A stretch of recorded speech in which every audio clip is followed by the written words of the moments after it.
Đời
luôn luôn thế,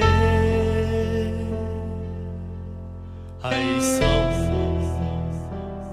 và yêu thật lòng.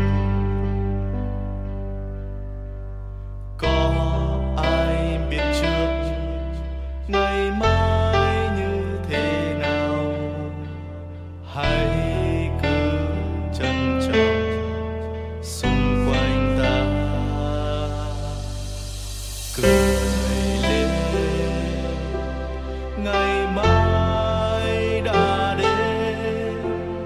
Ta cảm ơn cuộc đời đã cho ta thấy bình minh. Hạnh phúc là đây, tìm kiếm đâu chỉ xa vời.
No cabe duda de que estamos pasando por uno de los desafíos más importantes que hemos experimentado, no solo a nivel individual, sino a nivel colectivo.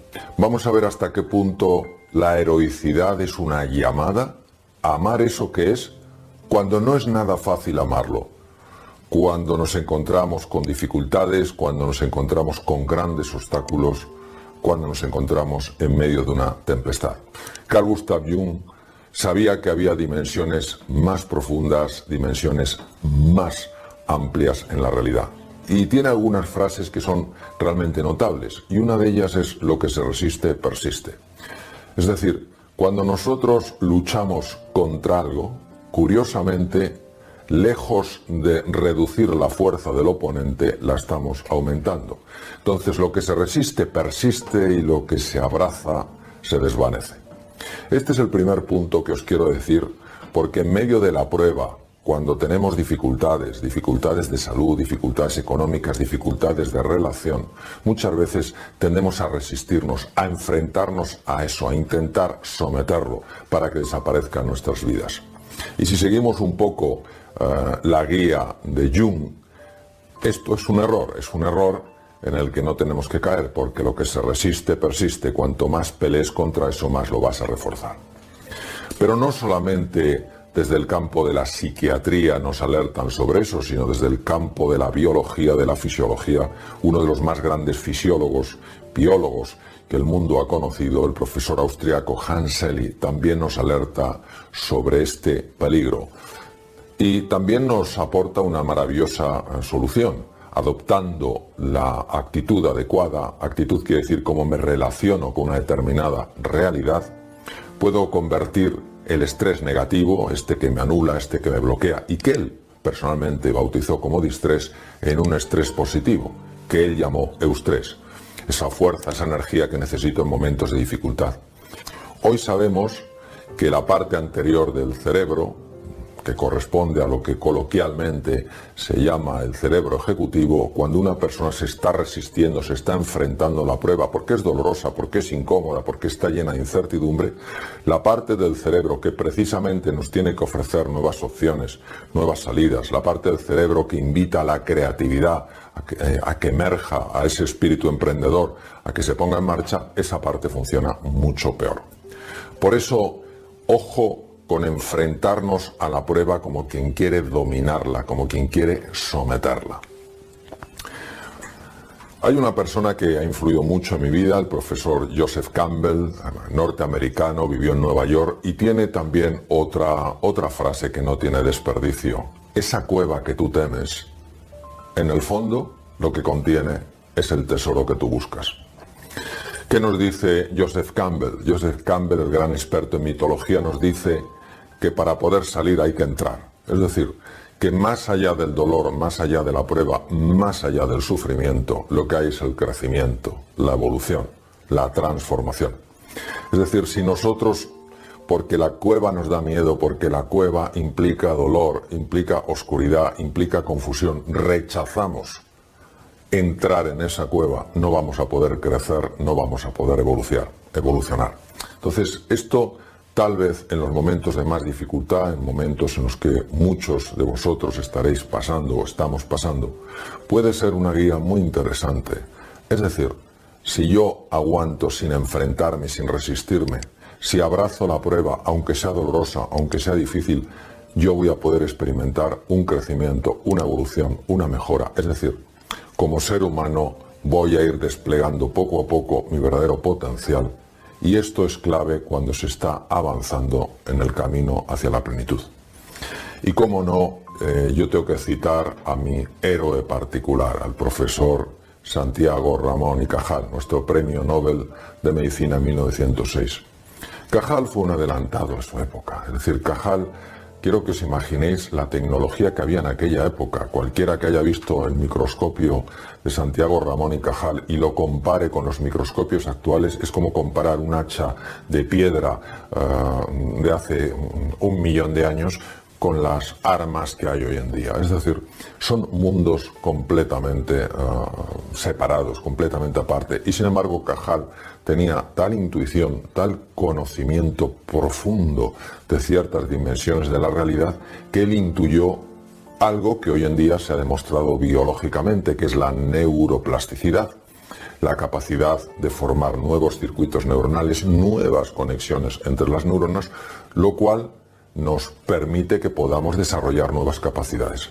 Fijaros la frase de Cajal, que no tiene desperdicio: todo ser humano, si se lo propone.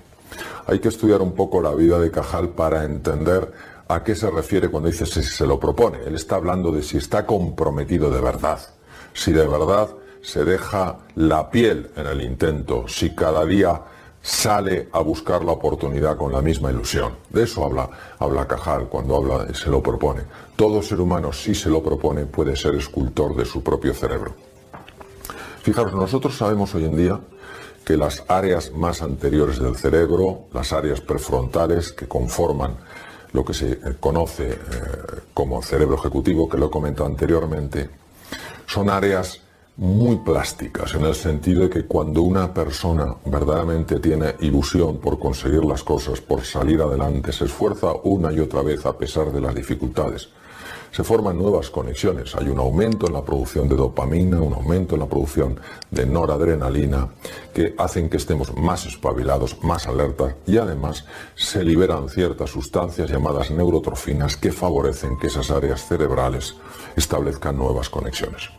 Es decir, fijaros hasta qué punto nuestra relación con la prueba, nuestra relación con la dificultad puede hacer que nos hundamos, que nos fragmentemos o, por el contrario, que crezcamos. Es lo que se llama el crecimiento postraumático. Efectivamente, la situación es traumática, es dolorosa, hay pérdidas humanas, hay enfermedades, hay problemas económicos, hay incertidumbre, etcétera, etcétera.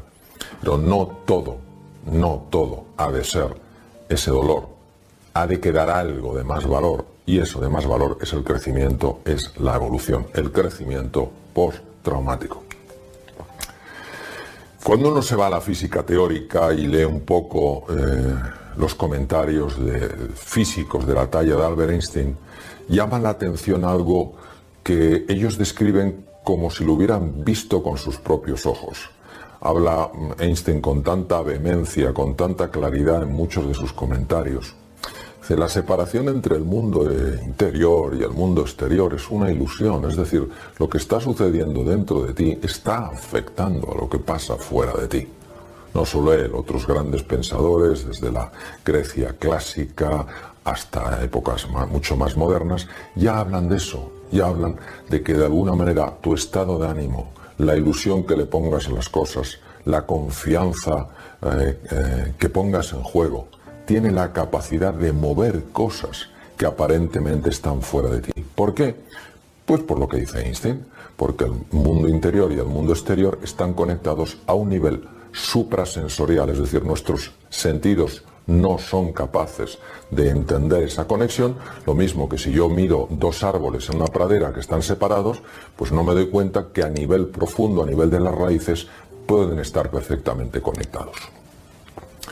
Y hay un escritor que a mí siempre me ha llamado mucho la atención. He leído Siddhartha varias veces, es una de sus obras más conocidas, pero a mí la que más me impactó no fue Siddhartha, fue el lobo estepario.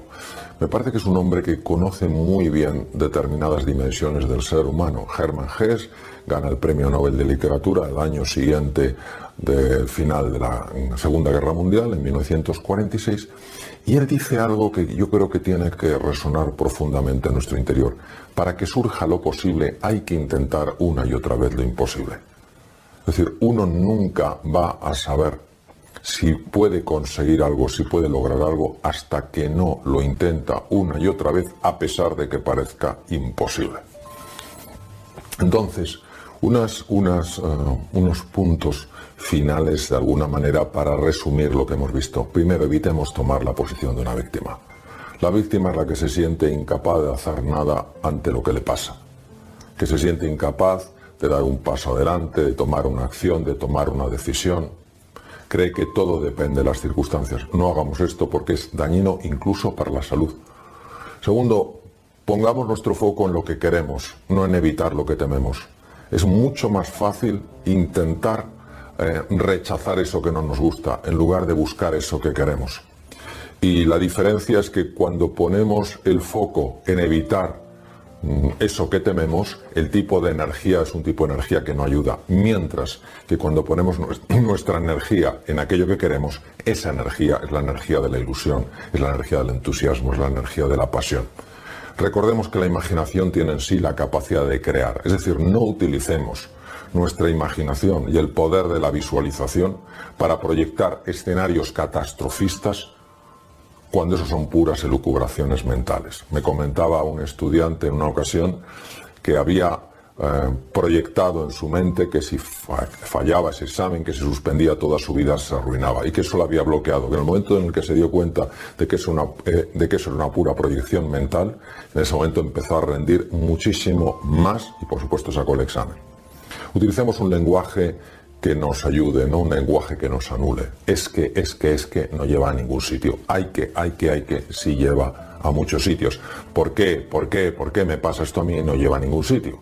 ¿Para qué me pasa esto a mí si lleva a un sitio? A lo mejor para que crezcas, para que evoluciones, para que, como decía Joseph Campbell, tengas que entrar en ese espacio difícil, en ese espacio complejo, para que salgas fortalecido.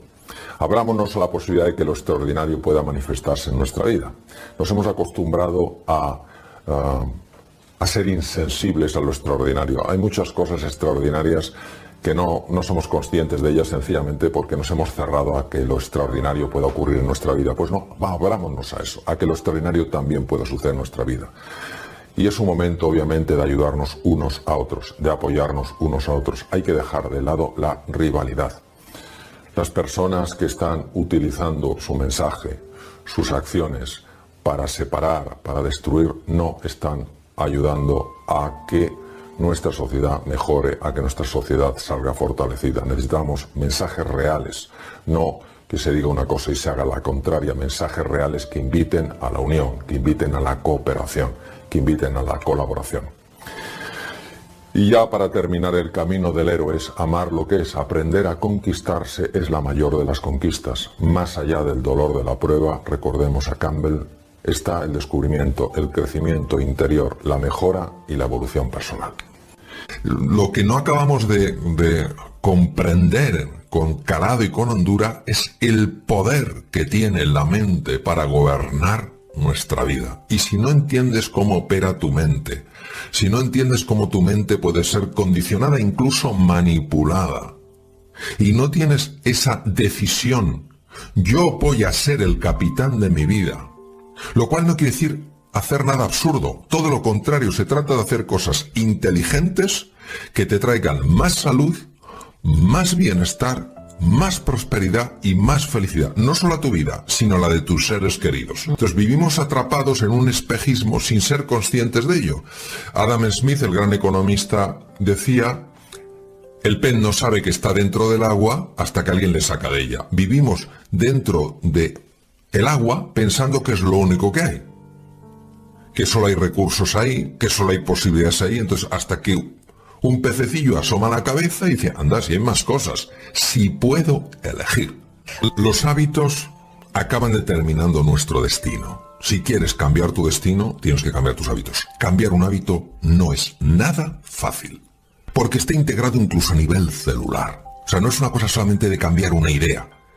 Es que nuestras creencias, nuestras vivencias de certeza están a nivel molecular. Es decir, un cerebro, para que nos hagamos una idea, un cerebro de una persona que cree que es estúpida, es un cerebro que ha integrado esa estupidez y tiene bloqueados montones de circuitos cerebrales.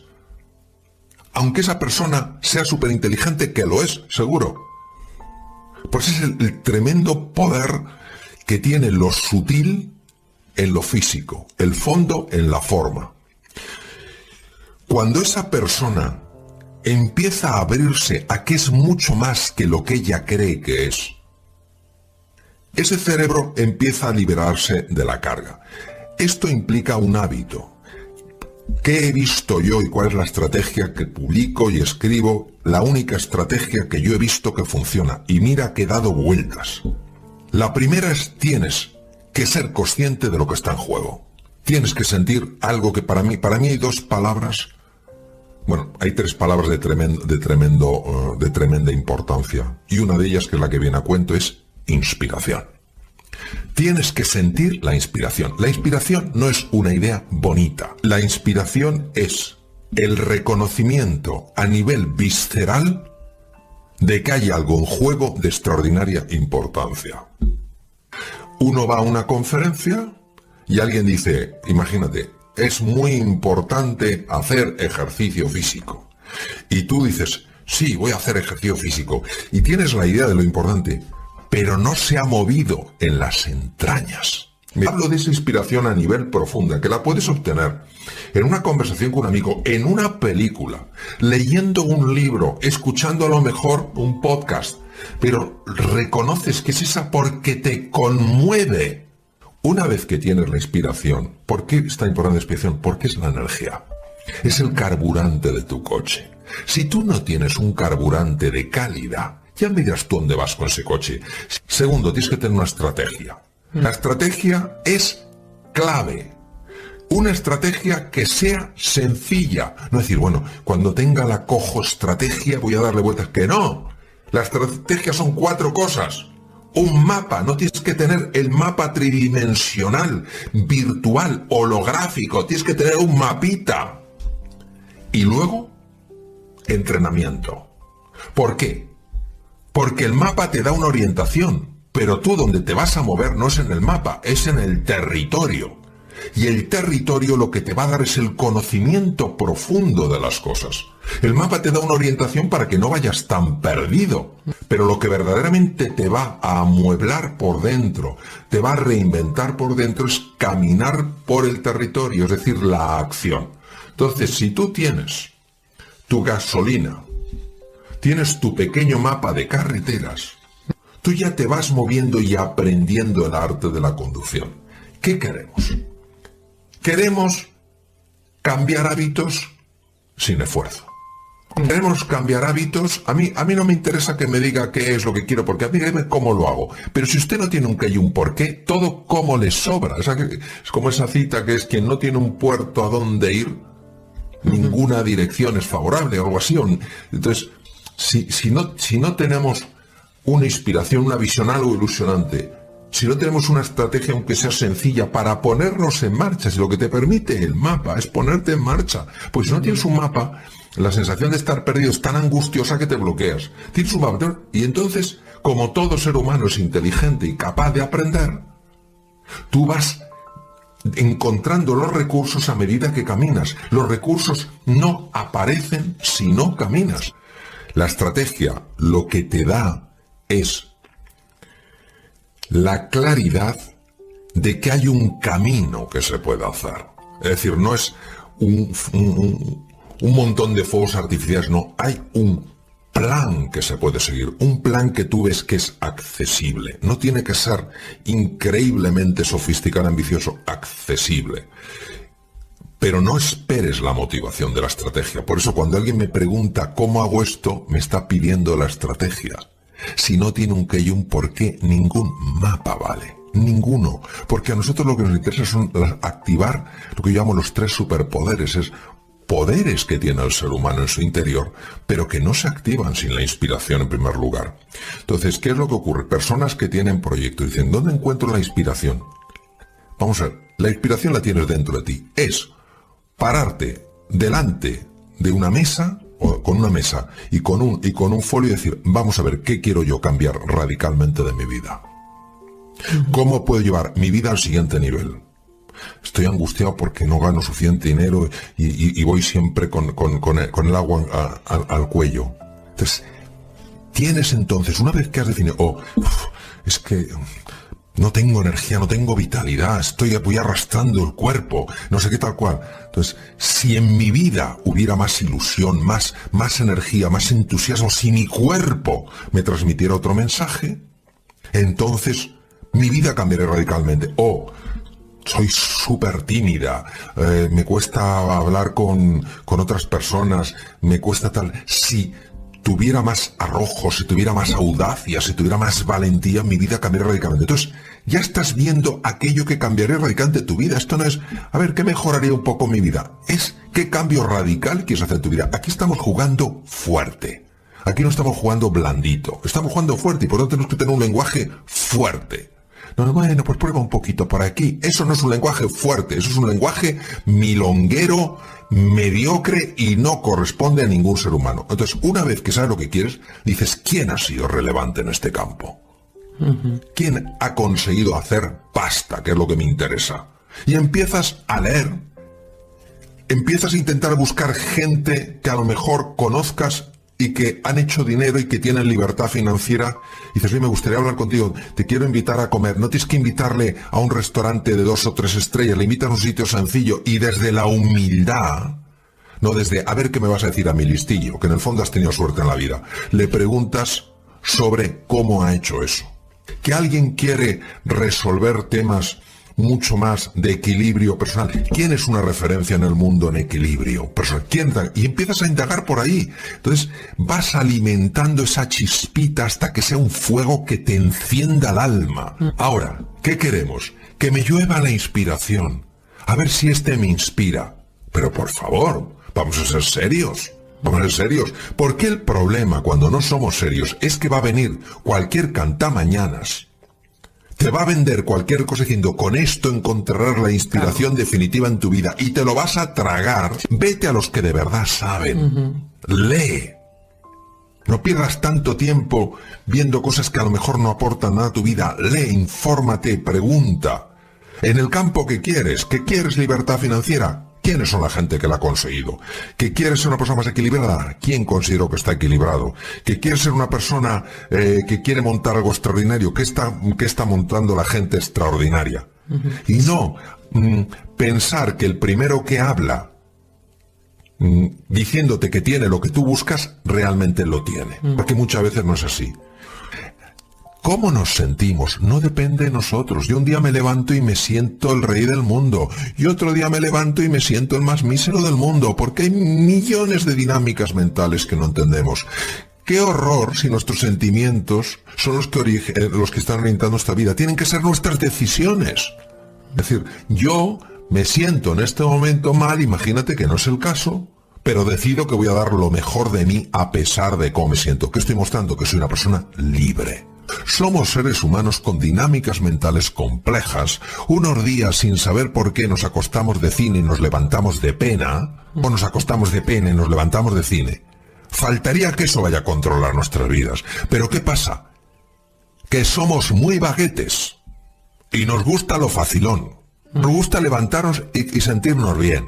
Cuando tú estudias un poco la vida de grandes personas, grandes personajes, que han sido también extraordinarias personas, te das cuenta de los momentos tan difíciles que pasaron en su vida. Cuando lees cosas, por ejemplo, de Teresa de Calcuta, que todo el mundo la conozca, sea o no del mundo de la religión, decir que durante años no sintió esa conexión con el mundo del espíritu. ¿Quién lo hubiera dicho? ¿Quién lo hubiera dicho? Ese es un ser libre, porque vive de acuerdo a sus decisiones. Entonces queremos lo facilón, o sea, queremos alcanzar la fruta más jugosa que está en el árbol más alto, dando 2 saltitos. Pues tú vas dando saltitos, el día que te encuentras, el día que no, vas desarrollando la musculatura de las piernas, en uno de los saltos pues te has pegado al árbol y dices, anda, si yo puedo trepar. Al principio no puedes, te caes, te desesperas, pero dices, bueno, tengo que seguir dando saltitos porque veo que fortalezco los cuádriceps y puedo agarrarme mejor, imagínate, o los aductores al árbol. Y ya te vuelves a agarrar al árbol y subes unos metros más. Y al final llegas a la fruta. No es un camino fácil. Queremos presentar a veces soluciones que son soluciones profundas y complejas como si fueran facilonas.